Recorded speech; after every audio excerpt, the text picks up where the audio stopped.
open my lips so that I may say what you want me to say, and open the ears of everyone here so that they may hear what you want them to hear. And also, please help me to stay within the time limit, because you know how much I like to talk when I get going. All right, amen.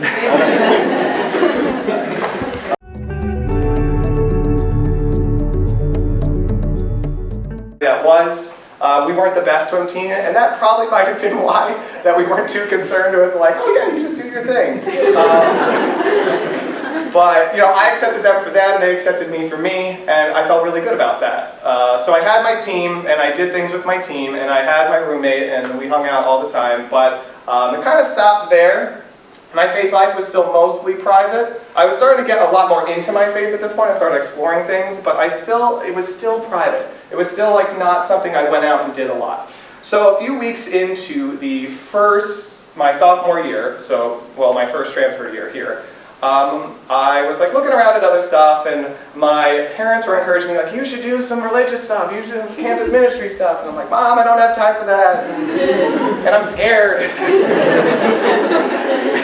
They were like, just do one thing, just find one thing. So I started looking, and I saw posters around, and I saw posters for a Bible study. And I'm like, okay, this is pretty easy, I could do this. All you really have to do is just kind of sit there and listen. I actually really didn't know what it all entailed at the time, but I was just like, sure, I'll show up. But I was still very scared because we were a few weeks in already. They had already met probably a few times. I was scared maybe I wasn't going to be holy enough for them or spiritual enough for them, or maybe I was going to be socially, they didn't really like me socially or something. Well, we all think, you're scared of meeting new people.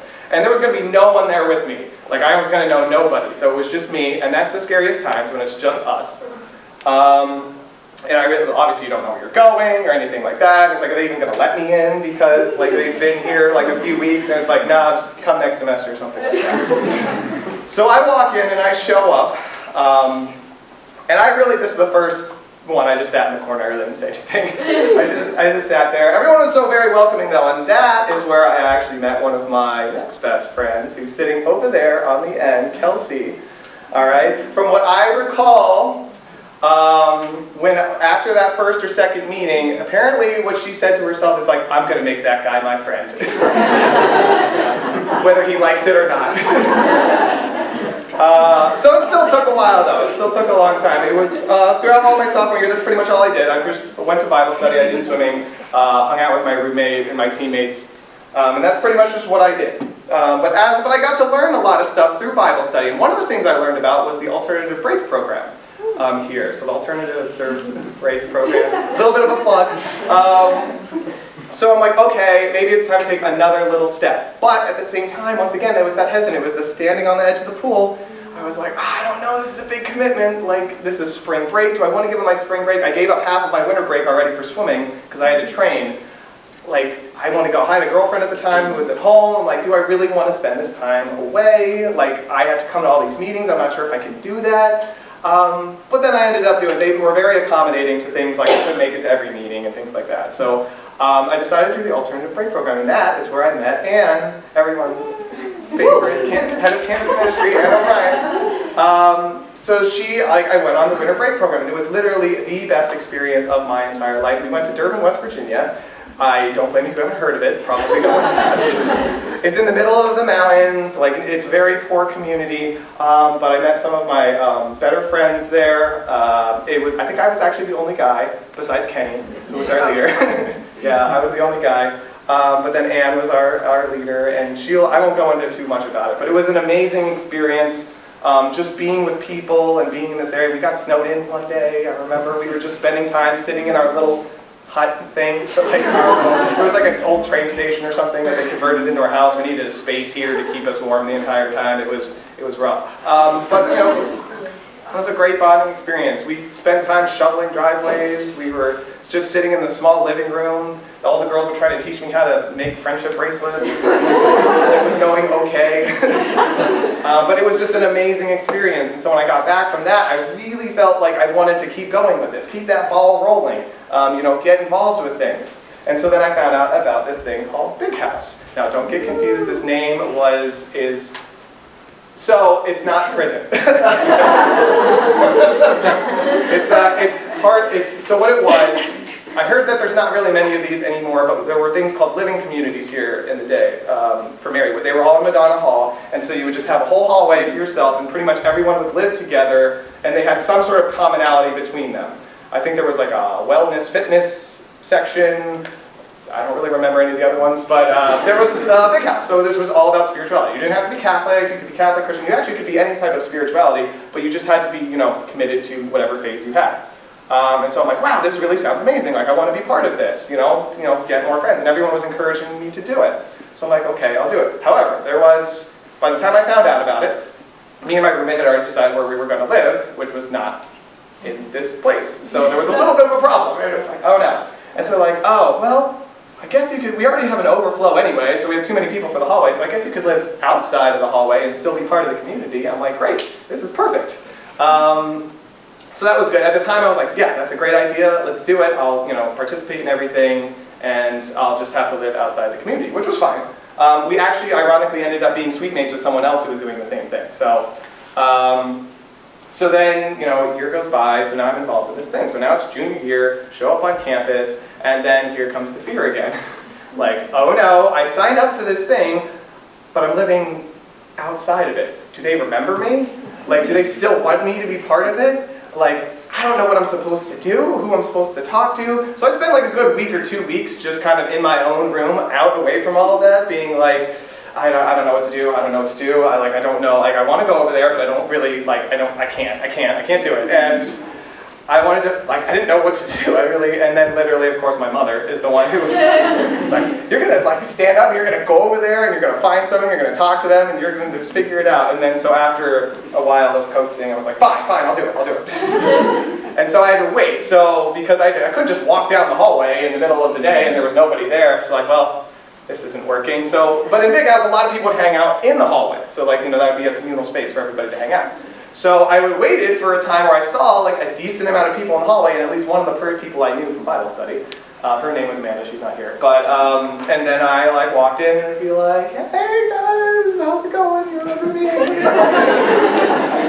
And Amanda really did. She was like, oh my gosh, Zach, I've been trying to find you like all these past 2 weeks. And I was like, oh, thank goodness. And I was like, yeah, I have stuff for you to like sign and to be part of everything, and I have like stuff for you so you can start getting involved. And I was like, oh my gosh, it was a great moment, because I finally was like, I felt relieved. I mean, it was still scary every time I had to go over there, because this was the downside is to living outside of the community. I had to like buck up and get over there anytime I wanted to do it. I couldn't just be like already in the middle of it. And so I started getting involved in Big House, and that's where I met 2 more gentlemen that are sitting here today, Matt and Tom Cunningham. They are twins. They're not identical twins. They may look it, but they're fraternal. But yeah, I met 2 of my best friends, Tom and Matt, here as well. So, and it was ironically not really even through faith. We started bonding through SpongeBob. So, when I was a child, I really liked SpongeBob. So I pretty much had like all the good SpongeBob, not the new stuff, but good SpongeBob. I had it all pretty much. I would always quote it all the time. And so like I walked in there and they started quoting SpongeBob, and I'm like, oh my gosh, my people. So then from there we became really good friends. Everything just kind of springboarded from there. From there they're like, you guys should join our men's group. And I'm like, all right. So I joined the men's group that met every week, and through that I met more friends. I met more people. I started getting really into my faith. I started feeling super comfortable. Like I could be myself around all of these people. I could be 100% who I was and share all of this stuff. I started signing up for as many things as I could. I became part of VIA, which I eventually got roped into being the president, thanks to her. I was doing the men's group. I was still part of the Bible study, which I ended up becoming a leader of that. I went to the adorations that we had every week. I started getting involved in youth ministry retreats. I still did the alternative break program, though the 2 I did after that weren't as good as the very first one. But I mean, it was still good. Sorry.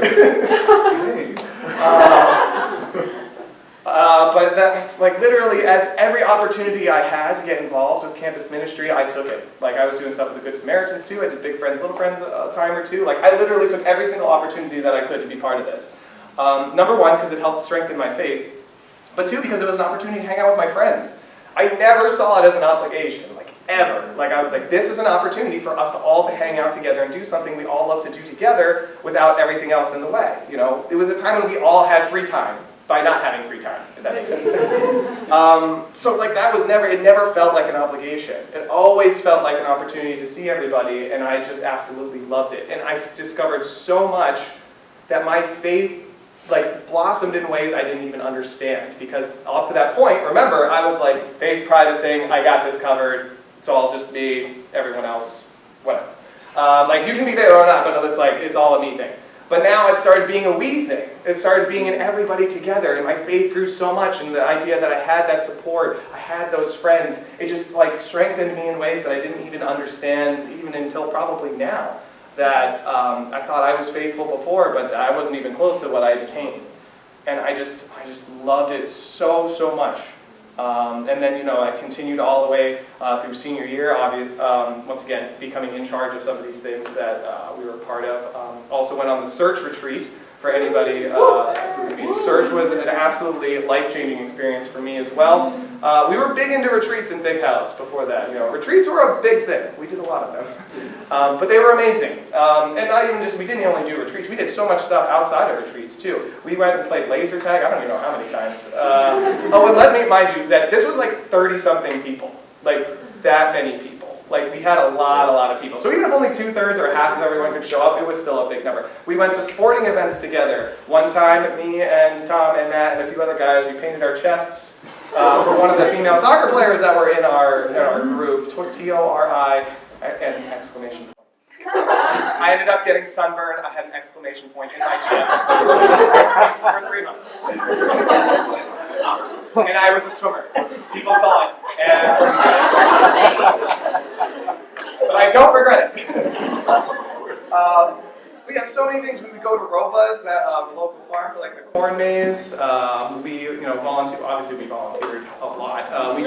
We did flag football one time, not our strong suit. But we did just so much stuff together. It was just amazing. The whole idea of the community was not just we were to live together, eat together, hang out together, just be together all the time. Oh, and when we say eat together, we ate together. We got one of those big long tables at Naz, added a few to other tables on sometimes, and everyone always knew we were there because we were not quiet. I feel a little bad about that, but not really.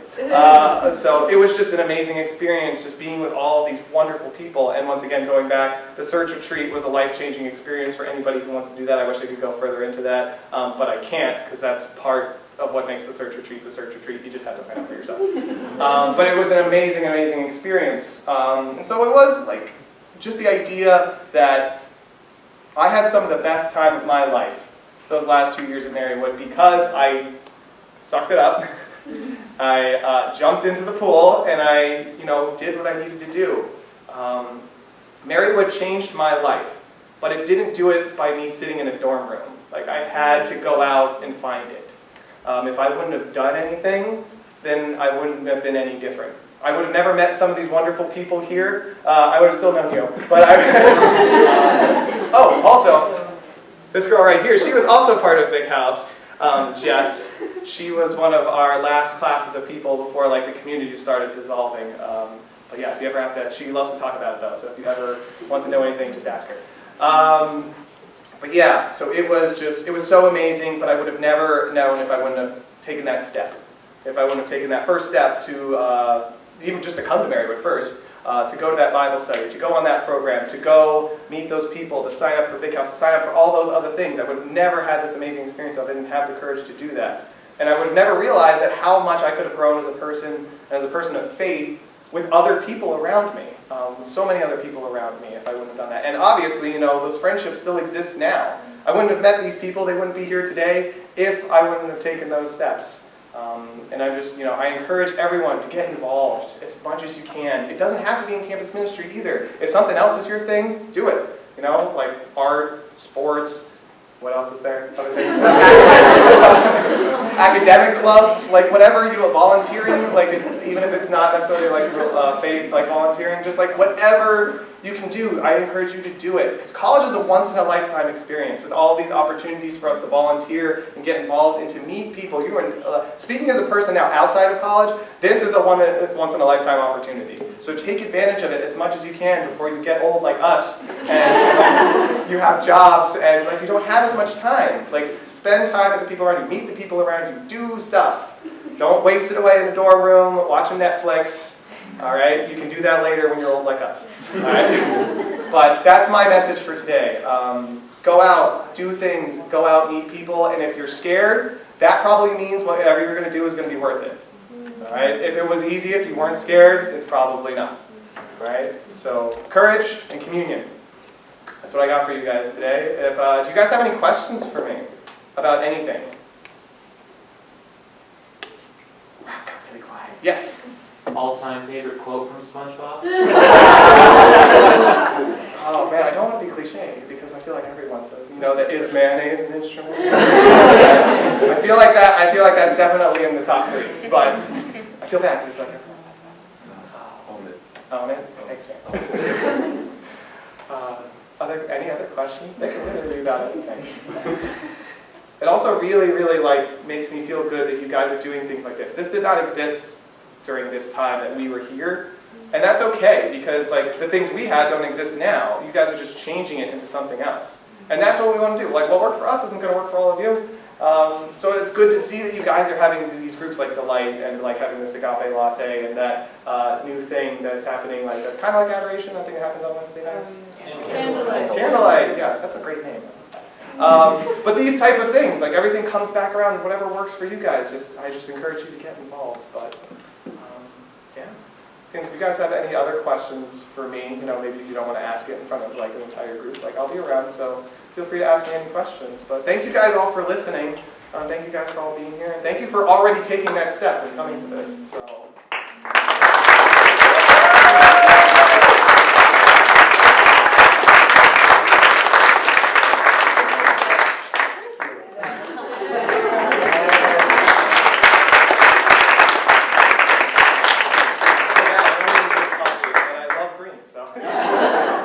Well, thank you all for coming.